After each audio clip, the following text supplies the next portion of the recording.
ಈ ಹಾಡನ್ನ ಕನ್ನಡಿಗರಿಗೆ ಬಹಳ ಹೆಮ್ಮೆಯಿಂದ ಕೊಟ್ಟಂತಹ ಮಹಾ ಗುರುಗಳಿಗೆ ಒಂದು ದೊಡ್ಡ ದೊಡ್ಡ ದೊಡ್ಡ ಚಪ್ಪಾಳೆ ಹಾಗೂ ವರನಟ ಡಾಕ್ಟರ್ ರಾಜ್ಕುಮಾರ್ ಸರ್ಗೆ ಬರಲಿ ಚಪ್ಪಾಳೆ. ಜಸ್ಕರಣ್, ಮೊದಲನೇದಾಗಿ ಧನ್ಯವಾದಗಳು ಈ ಹಾಡನ್ನ ನೀವು ಆಯ್ಕೆ ಮಾಡಿ ಹಾಡಿದ್ದಕ್ಕೆ. Thank you so much, ma'am. It was an honor for me to sing this song because of legend Rajkumar sir ने ये गाना गाया and legend हमसलेखा सर जी का म्यूज़िक है, तो ये मेरे लिए बहुत प्रिविलेज की बात है कि मैंने ये गाना गाया. So thank you. ಸೊ ನೀವೇನೋ ಕನ್ನಡದ ಹಾಡನ್ನ ಹಾಡಿದ್ರಿ, ಹೇಗೆ ಹಾಡಿದ್ರಿ ಅನ್ನೋದು ನಮ್ಮ ಆಡಿಯನ್ಸ್ ಚಪ್ಪಾಳೆಗಳ ಮೂಲಕ ಕೊಟ್ರು. ಈಗ ಕಂಚಿನ ಕಂಠದ ಗಾಯಕ ನಮ್ಮ ವಿಪಿ ಸರ್ ಹೇಳ್ತಾರೆ. VP sir. Jaskaran, hi sir. ಬಹಳ ಚೆನ್ನಾಗಿ ಹಾಡಿದೆ ಗುರುವೆ.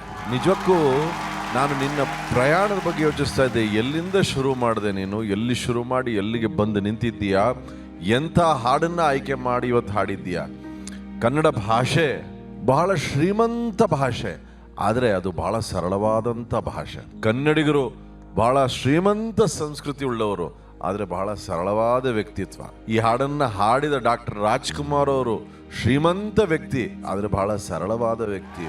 ಈ ಹಾಡನ್ನು ಬರೆದಂಥ ಮಹಾಗುರುಗಳು ಹಂಸಲೇಖ ಅವರು ಶ್ರೀಮಂತ ವ್ಯಕ್ತಿ, ಆದರೆ ಬಹಳ ಸರಳವಾದ ವ್ಯಕ್ತಿ. ಆ ಸರಳತೆಯನ್ನು ನಿನ್ನಲ್ಲೂ ನಾನು ನೋಡಿದ್ದೀನಿ. ನೀನು ಕೂಡ ಬಹಳ ಸರಳವಾದಂಥ ವ್ಯಕ್ತಿ. ಅದಕ್ಕೆ ಕನ್ನಡಿಗರು ನಿನ್ನ ಮೇಲೆ ಇಷ್ಟು ಪ್ರೀತಿ ಅಭಿಮಾನವನ್ನು ತೋರಿಸಿದ್ದಾರೆ. ಇವತ್ತಿನ ದಿನ ಜಸ್ಕರನ್ ಅಷ್ಟೇ ಅಲ್ಲ, ನೀನು ಜಸ್ಟ್ ಕನ್ನಡಿಗ ಅಂತ ಆಗಿದೆಯಾ ಅಂದರೆ ಅದು ಎಂಥ ದೊಡ್ಡ ಮಾತು, ಎಂಥ ದೊಡ್ಡ ಸಂಪಾದನೆ.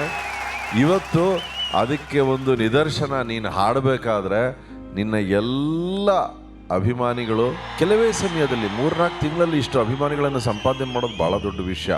ಇವರೆಲ್ಲರೂ ಬಂದು ಕನ್ನಡದ ಬಾವುಟವನ್ನು ಹಿಡಿದು ನಿನಗೆ ಬೆಂಬಲವನ್ನು ತೋರಿಸ್ತಾ ಇದ್ದಾರೆ ಅಂದರೆ ಅದು ಕನ್ನಡಿಗರ ಶ್ರೀಮಂತಿಕೆ ಹಾಗೂ ನಿನ್ನ ಸರಳತೆಯ ಸಂಪಾದನೆ, ನಿನ್ನ ಹಾಡಿನ ಸಂಪಾದನೆ ಮತ್ತು ನಿನಗೆ ಕನ್ನಡ ಭಾಷೆ ಮೇಲೆ ಇರುವಂತಹ ಒಂದು ಅಭಿಮಾನ, ಗೌರವದ ಒಂದು ಪ್ರತೀಕ ಅಂತ ಹೇಳ್ತೀನಿ.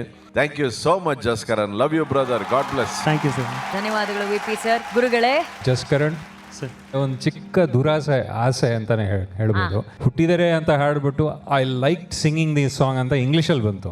ಒಂಚೂರು ಕನ್ನಡದಲ್ಲಿ ಅದನ್ನೇ ಹೇಳ್ಸಿದ್ರೆ ಚೆನ್ನಾಗಿರುತ್ತೆ. ಈ ಹಾಡನ್ನ ಹಾಡಿದ್ದು ನನ್ನ ಪುಣ್ಯ.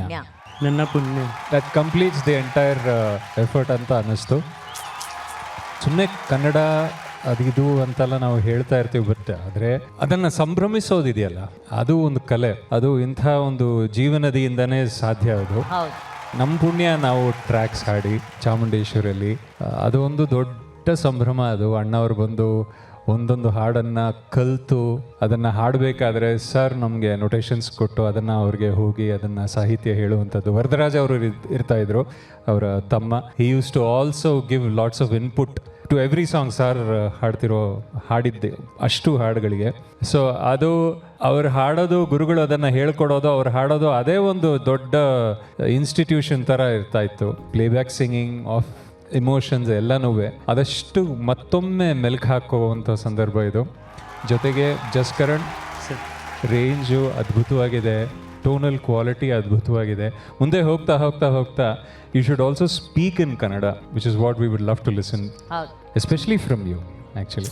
And I hope this passion continues in the future too anta anisate. Thank you so much. Thank you so much. Thank you so much. ಈ ಹಾಡು ಒಂದು ಬೆಲೆ ಕಟ್ಟಲಾಗದಂಥ ಮಹಾಕಾವ್ಯ ಕನ್ನಡಿಗರಿಗೆ. ಆದ್ರೆ ಕ್ಷಣ ಮಾತ್ರದಲ್ಲಿ ನನಗೆ ಒಂದು ಆಸೆ ಬಂತು ಗುರುಗಳೇ. ಏನಂದ್ರೆ ಇಲ್ಲಿ ಸೇರಿರೋರೆಲ್ಲ ಕನ್ನಡಿಗರು, ಜಡ್ಜಸ್ ನೀವಿದ್ದೀರಾ, ನಮ್ಮ ಮೆಂಟರ್ಸ್ ಇದ್ದಾರೆ, ಜೂರೀಸ್ ಇದ್ದಾರೆ, ಕನ್ನಡಿಗರಿದ್ದಾರೆ. ಎಲ್ಲರೂ ಸೇರಿ ಒಂದು 4 ಸಾಲು ಮಹಾಗುರುಗಳನ್ನ ಹಾಗೂ ವರನಟ ಡಾಕ್ಟರ್ ರಾಜ್ಕುಮಾರ್ ಸರ್ ಅನ್ನ ಸಂಭ್ರಮಿಸೋದಕ್ಕೆ ಎಲ್ಲರೂ ಸೇರಿ ಈ ಹಾಡನ್ನ ಹಾಡೋಣ.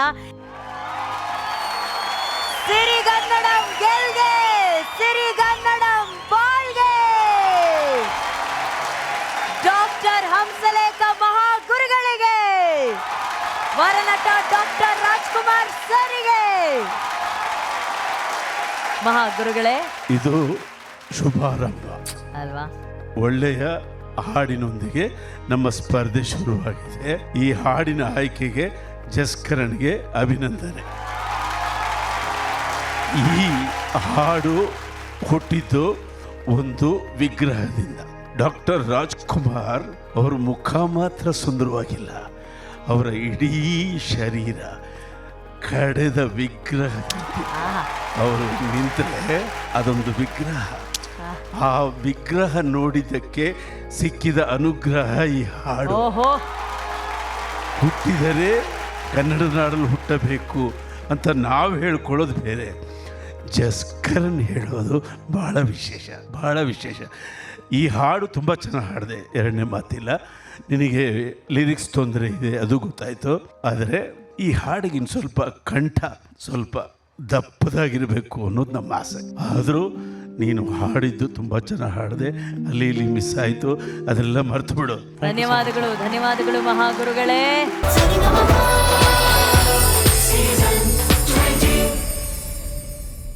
ಇದೇ ಚಪ್ಪಾಳೆ ಅರುಣ್ ಸರಿಗೆ, ರಮೇಶ್ ಅಣ್ಣನಿಗೆ, ಮ್ಯೂಸಿಷಿಯನ್ಸ್ಗೆ. ರಮೇಶ್ ಅಣ್ಣ ಏನಣ್ಣ, ರಾಜ್ಕುಮಾರ್ ಅಪ್ಪಾಜಿ ಅವ್ರಿಗೆ ಅರ್ಪಣೆ ಅಕ್ಕ, ಅವರೇ ಹಾಡಿರೋದು. ಅಲ್ಲ, ಅವರು ಅಭಿಮಾನಿಗಳನ್ನ ದೇವ್ರು ಅಂತ ಕರೆದ್ರು, ಇವರು ಅವರನ್ನೇ ದೇವರಾಗಿ ಸ್ವೀಕರಿಸಿ ಇಲ್ಲಿವರೆಗೂ ಅಣ್ಣವರ ಹಾಡುಗಳನ್ನ ಹಾಡಿ ಗ್ರ್ಯಾಂಡ್ ಫಿನಾಲೆಗೆ ಟಾಪ್ ಫೈನಲಿಸ್ಟ್ ಆಗಿ ಬಂದು ನಿಂತಿದ್ದಾರಲ್ಲ ರಮೇಶ್ ಅಣ್ಣನ್ಗೆ ಬರ್ಬೇಕು ಒಂದು ದೊಡ್ಡ ಚಪ್ಪಾಳೆ. ರಮೇಶ್ ಅಣ್ಣ, ಸರ್ ಇವತ್ತಿನ ದಿನ ಬರೀ ಬೆಂಗಳೂರು ಜನತೆ ಅನ್ಕೋಬೇಡ, ಇದು ಇಡೀ ಕರ್ನಾಟಕದ ಜನತೆಯನ್ನ ಪ್ರತಿನಿಧಿಸ್ತಾ ಇದ್ದಾರೆ ಇವರಿಲ್ಲಿರೋರು. ಇಡೀ ಕರ್ನಾಟಕ ಇಲ್ಲಿದೆ ಅಂತ ಅನ್ಕೋ. ನಿನ್ ಜೊತೆಗೆ ಅರುಣ್ ಸರ್ ವೇದಿಕೆ ಮೇಲೆ ಬಂದು ಅವ್ರು ನುಡಿಸಿದ್ದು ಎಲ್ಲ ವೈಭವಯುತವಾಗಿತ್ತು, ಬಹಳ ಅದ್ಭುತವಾಗಿತ್ತು ರಮೇಶ್ ಅಣ್ಣ. ಧನ್ಯವಾದ ಗುರುಗಳು. ಇನ್ನೊಮ್ಮೆ ಜೋರಾದ ಚಪ್ಪಾಳೆ ಬರಲಿ ನಮ್ಮ ರಮೇಶ್ ಅಣ್ಣಂಗೆ. ಧನ್ಯವಾದಗಳು ವಿಪಿ ಸರ್. ಜನ್ಯಾಜಿ. ರಮೇಶ್ ಅಣ್ಣ ಸರ್ ನಮಸ್ಕಾರ ಸರ್. ಏನಣ್ಣ ಒಂದು ಇತಿಹಾಸ ಅಣ್ಣ ನೀವು. ಏನಂದ್ರೆ ಒಂದು ಕುರಿ ಕಾಯ್ತಿದ್ದಂಥ ಒಂದು ವ್ಯಕ್ತಿ ಮುಡಿಯಲ್ಲಿ ಸರಿಗಮ ಪದನಿಸ ಅನ್ನೋ ಒಂದು ಸಂಗೀತದ ಗರಿ ಹೊತ್ತು ಈ ವೇದಿಕೆ ಮೇಲೆ ಮಿಂಚ್ತಾ ಇದೆಯಲ್ಲ, ನಿನ್ನ ಗುರಿ ಕಡೆ ನಡೀತಾ ಇದೆಯಲ್ಲ, ನಿನ್ಗೇನಪ್ಪ ಹೇಳೋಣ, ನೀನೊಂದು ಇತಿಹಾಸ ಅಣ್ಣ, ನೀನು ಎರಡನೇ ಮಾತೇ ಇಲ್ಲ. ಒಳ್ಳೇದಾಗಲಿ ರಮೇಶ್ ಅಣ್ಣ ನಿಮಗೆ. Thank you Arjun sir. ಗುರುಗಳೇ, ಹೊಸ ಪ್ರತಿಭೆಗಳಿಗೆ ಎಷ್ಟು ಪ್ರೋತ್ಸಾಹ ಇದೆ. ಆ್ಯಂಡ್ ರಮೇಶ್ ಸರ್ ನಮಸ್ಕಾರ ಸರ್. ರಾಜ್ಕುಮಾರ್ ಅವರು ಈ ಥರದ ಹಾಡುಗಳು ಹಾಡಿದ್ರು, ನಾದಮಯ ಅನ್ನೋ ಹಾಡು ಹಾಡಿದ್ರು. ಸೊ ರಾಜ್ಕುಮಾರ್ ಸರ್ ಅವರ ಒಂದು ಅನುಯಾಯಿಯಾಗಿ, ಅವರ ದಿಟ್ಟ ಅಭಿಮಾನಿಯಾಗಿ ಅವರು ಹಾಡದಂಥ ಎಲ್ಲ ಒಂದು ವಿಭಾಗಗಳೇನಿದೆ, ಹಾಡಿನ ವಿಭಾಗಗಳು ಎಲ್ಲವನ್ನೂ ನೀನು ಕಲಿತು ಹಾಡಬೇಕು ಅನ್ನೋದೇ ನನ್ನ ಒಂದು ಕನಸು. ಖಂಡಿತ ಸರ್. ನಾನು ಈ ಕ್ಷಣದಲ್ಲಿ ನಮ್ಮ ಆರ್ ಕೆ ಸಾಹೇಬರು ಮಾತು ಬಹಳ ಸುಂದರವಾದ ಮಾತು, ಬಹಳ ನಿಜವಾದ ಒಂದೊಂದು ಅದು ನೀವು ಗಮನ ಹರಿಸಬೇಕಾದ ಸಂಗತಿ. ಆದ್ರೆ ಸೆಮಿಫೈನಲ್ ಅಲ್ಲಿ ಸರ್ ಇಲ್ದಿರೋ ಕಾರಣ ನೀವು ಸೆಮಿಫೈನಲ್ ಏನ್ ಹಾಡಿದ್ರಿ? ಶ್ರೀಕಂಠ ಅಭಿಷೇಕ್. ಕ್ವಾರ್ಟರ್ ಫೈನಲ್ ಏನ್ ಹಾಡಿದ್ರಿ? ಮಾಣಿಕ್ಯ ವೀಣಾ. ಎರಡೇ ಲೈನ್ ಹಾಡೋಣ. ಹೌದಾ?